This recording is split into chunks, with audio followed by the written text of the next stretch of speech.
ಮೊನ್ನೆ ತಾನೇ ನಂತೂರಿನಲ್ಲಿ ಅಪಘಾತಕ್ಕೀಡಾಗಿ ಒಬ್ಬ ಅಮಾಯಕ ಯುವತಿಯ ಸಾವಿಗೆ ಕಾರಣವಾಗಿದ್ದಂತಹ ಖಾಸಗಿ ಬಸ್ ಮತ್ತೆ ಇಂದು ಗುರುಪುರದಲ್ಲಿ ಕೈಕಂಬದಲ್ಲಿ ಅಪಘಾತಕ್ಕೀಡಾಗಿದೆ. ಬೈಕ್ ಡಿಕ್ಕಿಯಾಗಿದ್ದು ಸವಾರ ಸ್ವಲ್ಪದರಲ್ಲೇ ಅಪಾಯದಿಂದ ಪಾರಾಗಿದ್ದಾರೆ.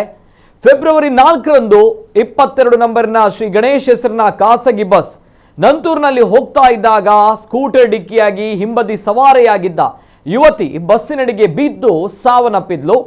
ಆಗತಾನೆ ಆ ಹುಡುಗಿಗೆ ಮದುವೆ ನಿಶ್ಚಯ ಆಗಿ ತನ್ನ ಭಾವಿ ಪತಿಯೊಂದಿಗೆ ಬೈಕ್ನಲ್ಲಿ ತೆರಳುತ್ತಾ ಇದ್ದಾಗ ನಡೆದಿರುವಂತಹ ಈ ಒಂದು ಅಪಘಾತ, ಜೊತೆಗೆ ಈ ಘಟನೆ ಹಿನ್ನೆಲೆ ಸಾರ್ವಜನಿಕರಿಂದ ಭಾರಿ ಆಕ್ರೋಶ ಕೂಡ ವ್ಯಕ್ತವಾಗಿತ್ತು. ಮರುದಿನ ಕದ್ರಿ ಪೊಲೀಸ್ ಠಾಣೆಯ ಮುಂದೆ ಪ್ರತಿಭಟನೆಯೂ ಕೂಡ ನಡೆದಿತ್ತು. 3 ದಿನಗಳ ಕಾಲ ಬಸ್ಸನ್ನ ಪೊಲೀಸರು ವಶಕ್ಕೆ ಪಡೆದಿದ್ರು. ಆದರೆ ಇಂದು ಮಧ್ಯಾಹ್ನ ವೇಳೆಗೆ ಬಸ್ ವಾಮಂಜೂರು ಮೂಲಕ ಕೈಕಂಬಕ್ಕೆ ಹೋಗ್ತಾ ಇದ್ದಾಗ ಎಡಬಡಿಯಿಂದ ಬಂದಂತಹ ಬೈಕ್ಗೆ ಅಡಿಗೆ ಬಿದ್ದಿದೆ. ಅಂದರೆ ಎಡಬದಿಯಿಂದ ಬಂದಂತಹ ಬೈಕ್ ಅಡಿಗೆ ಬಿದ್ದಿದೆ ಅನ್ನುವಂತಹ ಮಾಹಿತಿ ಇದೆ.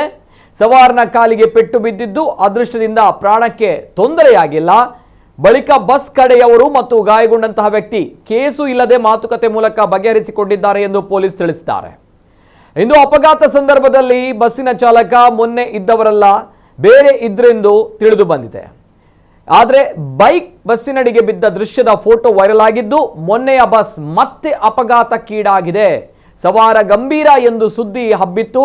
ಆದರೆ ಇದು ಸುಳ್ಳು ಸುದ್ದಿ.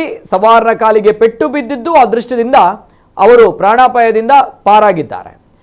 ಆದರೆ ಇದೇ ಬಸ್ಸಿನಿಂದ ಮತ್ತೆ ಅಪಘಾತದ ಸುದ್ದಿ ಕೇಳಿ ಮಾತ್ರ ಸಾರ್ವಜನಿಕರು ಆಕ್ರೋಶ ವ್ಯಕ್ತಪಡಿಸ್ತಾ ಇದ್ದಾರೆ.